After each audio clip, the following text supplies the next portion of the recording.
안녕하십니까. 생활주역을 강의하고 있는 이규입니다. 지난 시간에 산수 몽개를 이어서 오늘은 수천 숫개를 설명하겠습니다. 자, 지난 시간에 했던 산수 몽개는 무엇을 상징한다고 했죠?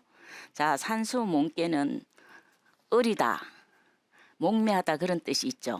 그래서 산수 몽개는 양육하다, 교육하다 그런 것을 상징하고 있습니다. 자, 오늘을 할 것은 수천 숫개는 기다리는 것에 관한 겁니다.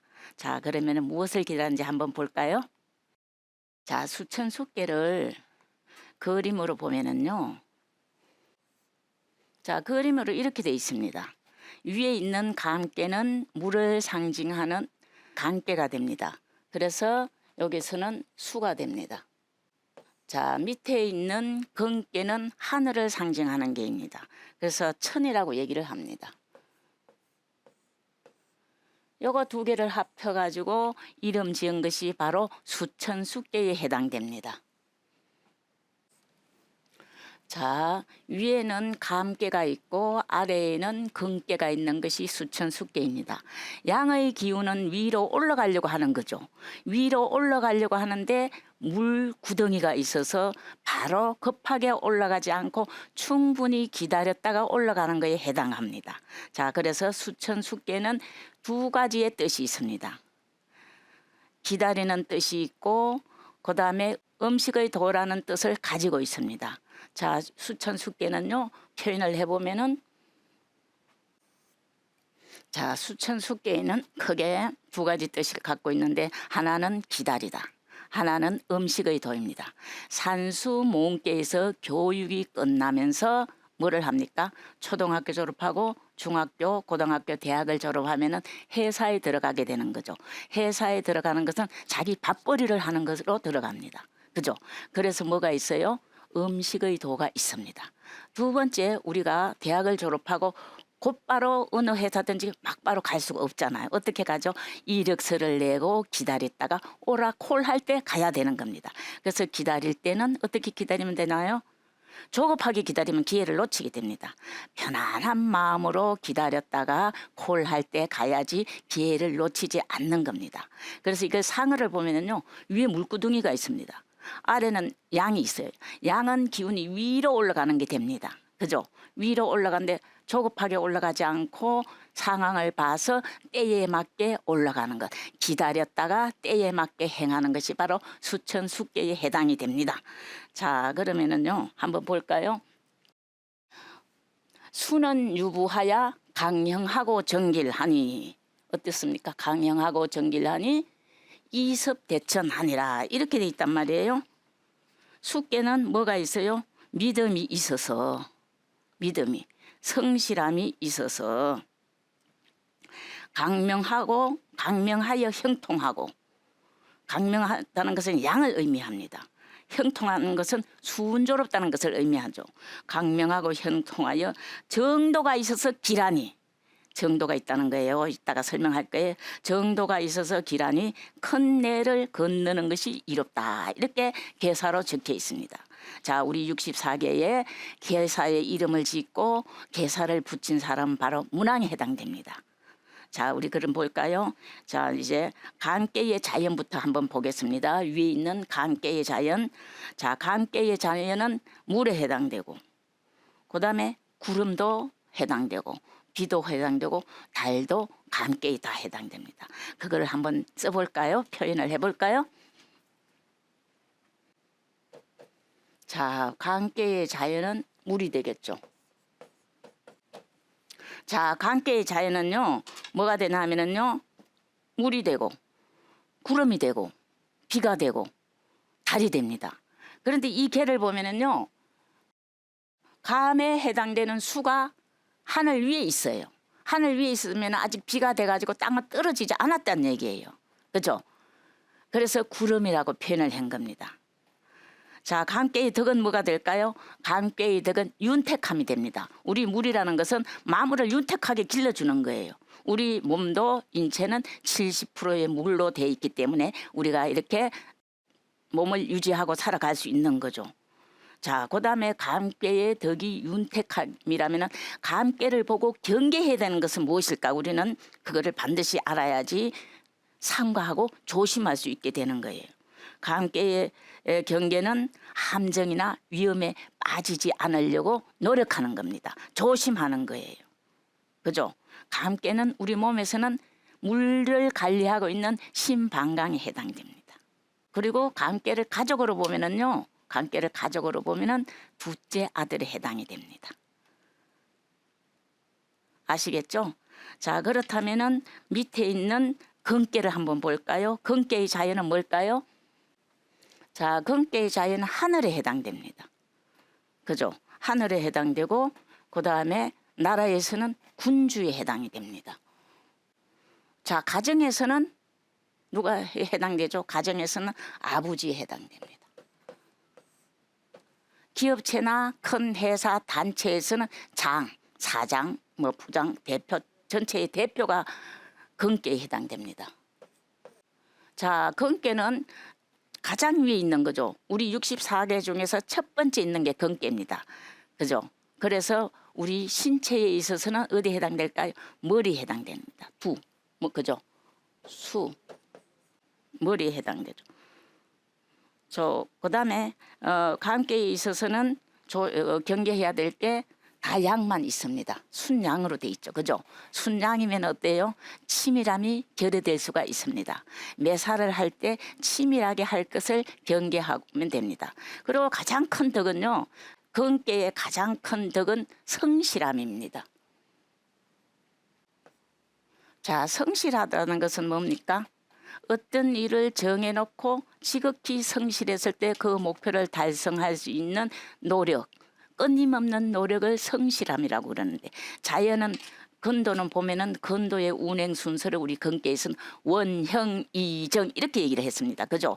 원형이정이 쉬었다가 기운이 움직이는 것이 아니고 끝없이 계속 움직이기 때문에 지극히 성실하다고 해서 성자 하나만 쓴 겁니다. 성자를 갖다가 다른 말로는 뭐라고 할까요? 하늘의 도, 천도다, 하늘의 운행이다 그렇게 표현합니다. 그래서 천도를 얘기하고 있습니다. 자, 이렇게 되겠죠. 이 감깨와 금깨의 기본적인 상징하는 것을 알고 개를 대하게 되면은 쉽게 이해가 갈 수 있습니다. 자, 감깨는 이렇게 되는 거죠. 우리 몸깨가 양육, 교육에 관한 것이라면은, 그죠? 몸깨는 어린 것이니까 양육을 해야 되고 교육을 해야 되는 것이고 그렇게 됩니다. 그 다음에 이 몸깨 다음에 숙깨로 이어지는 거예요. 숙깨는 뭐예요? 이제 교육이 끝나면은 자기 밥은 자기가 벌어서 먹어야 되는 거예요. 그래서 음식 지도와 무슨 도가 있어요? 음식 지도와 그 다음에 기다리는 것 두 가지 뜻이 있습니다. 우리가 대학을 졸업했다고 해서 바로 어느 회사나 들어갈 수 있는 게 아닙니다. 자기 능력에 맞추어서 그 다음에 자기 재능에 맞추어 가지고 이력서를 내고 부를 때까지 충분히 편안하게 기다렸다가 가야 됩니다. 조급하게 기다려가지고 다른 일을 하게 되면은요 기회를 놓치게 됩니다. 그죠? 그러면 후회도 돌이킬 수가 없는 것 되죠. 그래서 재덕을 충분히 쌓은 다음에 자기 분야에 이력서 넣고 기다렸다가 갔을 때 일을 할 수 있게 되는 겁니다. 자, 그러면은 이제 괴사, 단사, 상사를 한번 보겠습니다. 아까 한번 개선을 한번 봤죠, 그죠? 수는 유부하야 강행하고 정길하니 이섭대천하니라, 그죠? 자, 숙깨는 기다리는 것만 하면 의미가 없습니다. 반드시 기다린 다음에 나아가서 일을 할 수 있는 겁니다. 그래서 숙깨의 뜻은 기다림만 가지고는 안 되고 반드시 나아가는 뜻이 가지고 있습니다. 그래서 이섭대천, 대천을 건너미 이롭다. 큰 일을 함이 이롭다. 그런 뜻을 가지고 있습니다. 자, 그 다음에는 계사 다음에 단사라는 말이 나오는 거예요. 단사라는 것은요. 공자께서 계사를 갖다가 충분히 설명하고 부연 설명해서 읽는 독자들이 편안하게 이해할 수 있도록 설명해 놓은 것입니다. 자, 단사를 한번 볼까요? 자, 단할 수는 수야니 흠이 제전야라 이렇게 표현을 했어요. 흠이 제전야라.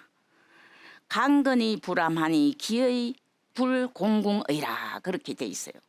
그다음에 수유부 강형정길은 위호천위하야 위호천위하야 이정중야요 이섭대천은 왕유공야라. 이게 단사에 해당되는 겁니다. 자, 이거를 하나 해석을 해보면은요, 단전에 말하였다 공자가, 그죠? 단전에 말했다. 숙계는 기다림이다. 다른 것이 아니고 숙계는 기다림이다. 왜 기다릴까요? 위험한 것이 앞에 있기 때문에 기다리는 것이다. 자, 감깨는 위험함에 빠지거나 모략에 빠지거나 빠짐이라고 그랬어요. 감깨에 경계해야 되는 것은 위험함에 빠지는 겁니다. 그죠? 그래서 이렇게 개를 보니까, 개 상을 보니까 위에 감깨가 있단 말이에요. 그래서 건깨가 양이 앞으로 나아가려고 그러는데 위험한 게 있어서 나아가지 않고 기다리는 겁니다. 그죠? 그래서 위험한 것이 앞에 있기 때문이다. 강건하여 위험한 곳에 빠지지 않으니. 건깨의 특징은요, 건깨의 덕은, 자, 건깨의 덕은 첫 번째가 강건한 게 됩니다. 강건하기 때문에, 끝없이 강건하기 때문에 쉬지 않고 계속 돌아가서 성실함이 되는 거예요. 그래서 바로 건깨의 덕을 가지고 설명한 겁니다. 자, 건깨는 강건하여 위험한 곳에 빠지지 않으니. 뜻이 공공하지 않다. 뜻이 공공하지 않다는 것은 기다린 다음에 바로 나아가서 뜻을 펼칠 수 있다, 이런 얘기가 있습니다. 그래서 우리 개사에서 이섭대천하니라, 대천을 건너미 이롭다, 이렇게 표현을 했어요. 어떤 목표를 갖다가 설정을 해놓고 그걸 갖다가 달성할 수 있는 능력이 된다, 그런 얘기입니다. 그 뜻이 공공하지 않은 것이다. 기다림에 있어서 빛나고 형통하고 발음이라 길한 것은 천자의 자리에 위치하였다. 천자의 자리에 처했다는 것은 또 양을 얘기하는데 감깨의 오효를 얘기합니다. 자, 감깨의 오효를 볼까요? 자, 우리가 개가 초효부터 상효까지 있습니다. 제일 아래 있는 건 초효, 그 다음에 두 번째 이효, 삼효, 사효, 오효, 그 다음에 가장 위에 있을 때는 상효라고 얘기를 합니다. 그런데 다섯 번째는요, 전체의 모든 것을 주관하는 천자의 자리에 해당됩니다. 그래서 양이면서 천자의 자리에 있으니까 충분히 능력을 실현할 수 있다, 그렇게 표현했어요. 그래서 뭐라고 했어요? 천자의 자리에 처하여 발음과 중도. 발음이라는 것은요, 발음이라는 것은 양자리에 양이 왔다는 뜻이에요. 자, 우리가 육효를 보면은요, 다 자리가 이름이 있습니다. 양의 자리에, 양의 숫자에는 양자리가 되고 음의 숫자에는 음자리가 됩니다. 한번 우리 그림으로 볼까요? 자, 여기 수천 숙계를 보면은요, 제일 아래에 있는 것은 양자리에 해당됩니다. 1이니까, 그죠? 2는 숫자가 음이니까 음자리가 해당됩니다. 3은 어떨까요? 그러면 3은 양이니까 양자리, 4는 음효니까 음자리, 오효는 양자리가 됩니다. 그래서 양자리에 양이 있기 때문에 바르다고 표현을 했습니다. 그리고 중덕이 있다는 것은 뭐냐 하면은요, 가운데 자리는 중덕이 있다고 표현을 합니다. 자, 그럼 중덕이 있는 것이 몇 호와 몇 호에 해당될까요? 중덕 네 개에서 개를 갖다가 크게 둘로 나눕니다. 아래에 있는 것을 안에 있다 그래서 네 개, 위에 있는 것을 밖에 있다고 그래서 외께, 그렇게 표현을 합니다. 내께는 다른 말로는 뭐라고 할까요? 아래 있으니까 하께, 위에 있으니까 상께. 자, 중덕이 있는 개는 그렇다면은 가운데 자리니까 2효와 5효에 해당이 됩니다. 그림으로 볼까요? 자, 2효와 5효가 내외에서 가운데 있기 때문에 가운데 자리라서 중덕이 있다, 이렇게 표현을 했어요. 그래서 발음과 중도로서 어떤 일을 진행한다는 거예요. 올바름과 중도로서 하는 거예요. 그렇기 때문에 큰 내를 건너미 이롭고, 그 다음에 큰 내를 건너미 이로운 까닭이 뭐냐 하면은 반드시 결과가 있다, 공적이 있다, 공덕이 있게 된다, 그래요. 그래서 대천을 건너미 이롭다, 그렇게 얘기를 했습니다. 자, 우리가 숙계의도가 형통한 까닭은 반드시 강건함으로 말미암기 때문이에요. 강건해야지 어려운 상황에서 강하게 밀고 나갈 수 있는 에너지가 있는 겁니다. 그죠? 그래서 여기서 전체적으로 봤을 때 기다렸다가 충분히 나가서 이룰 수 있는 게는 바로 양, 그래서 5효라든가 2효라든가 다 거기에 해당되는 거죠. 그죠? 자, 그 다음에 거기서 보면은 뭐예요? 강정 그렇게 말이 있는데 부라는 말이 있어요. 유부 그죠? 부라는 말이 있는데 부는요 양으로서 가운데 자리에 있는 걸 갖다 부라고 표현을 합니다. 양으로서 자 부라는 것은요 어떤 뜻을 가지고 있냐면은 양으로서 양이면서 가운데 자리라면 2효 5효에 해당되는 겁니다. 그랬을 때 부라고 그러는데 부는 다른 말로 진실함, 성실함 이런 의미를 가지고 있습니다. 자 그러면 부를 갖다가 개념 정리를 한번 해볼까요? 성실함, 진실함 이런 의미가 있는데 그 성실함, 진실함이 마음속에 있을 때를 부라고 얘기를 합니다. 그 다음에 어떤 일을 해가지고 그 일의 성실함, 진실함이 나타난 것을 갖다가 믿음직함 이렇게 표현을 합니다. 그걸 우리가 한자로 한번 문장으로 표현을 해볼까요?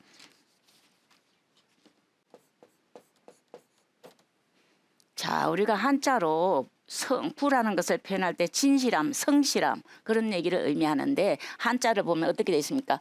성존어 중지 위부라 이렇게 표현을 했어요. 그 다음에 성현어 이때는 견자로 읽지 않고 드러나다 나타날다 할 때 현자로 있습니다. 성현어 사지 위신이라 이걸 해석하면은요 성실함이 마음속에 있는 것을 성실함이 마음속에 보존되어 있는 것을 부라고 표현을 하고 그 다음에 마음속에 있는 성실함이 일을 하는데 드러나는 거예요. 그럼 저 사람 어때요? 믿음직하다 그렇게 표현합니다. 그래서 성실함이 진실함이 일을 하는데 드러나는 것을 갖다가 신이라고 표현을 합니다. 그래서 둘을 합쳐가지고 부신이라는 표현을 하고 있습니다. 아시겠죠? 자, 그래서 거기도 부가 있다는 것은 오효가 부가 있는 게 되겠죠. 자, 오효를 보면은요, 수천수께의 오효는 천자의 자리예요. 천자의 자리인데 양이면서 어디 있어요? 가운데 자리에 있어요. 가운데 자리에 있으니까 일단 중덕이 있어요. 그죠?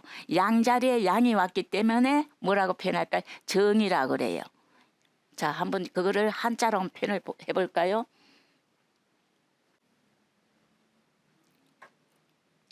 자, 보면은 정이라는 표현이 있고 그 다음에 뭐라고 있어요? 정이라는 표현이 있고 중이라는 표현이 있을 때 양으로서 양이면서 양자리에 있을 때는 제자리에 있기 때문에 올바르다 그래서 정이라고 표현을 한 거예요.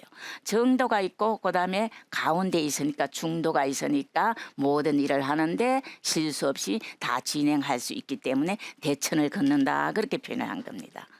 자 그러면 이제 공자의 뜻을 한번 봤으니까 이해가 좀 쉽게 될 수 있겠죠.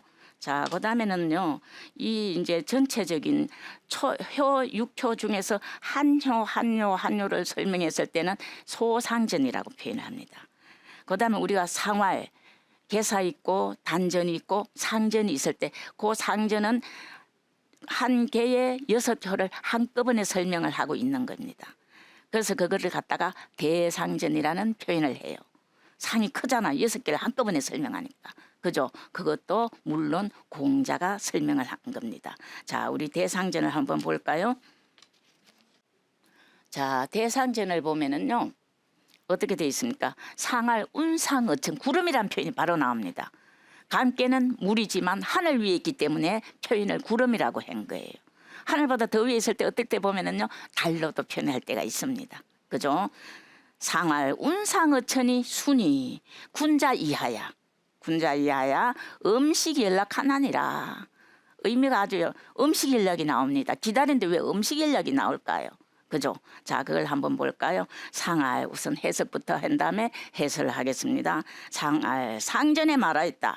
구름이 하늘로 올라가는 것이 숙계이니 올라간 것이 아니고 지금 현재 진행형이에요. 구름이 하늘로 올라가는 것이 숙계이니 올라가 있는 것이 아니고 현재 진행형으로 올라가는 것이 숙계이니 군자가 이치를 본받아서 어떻게 해야 된다?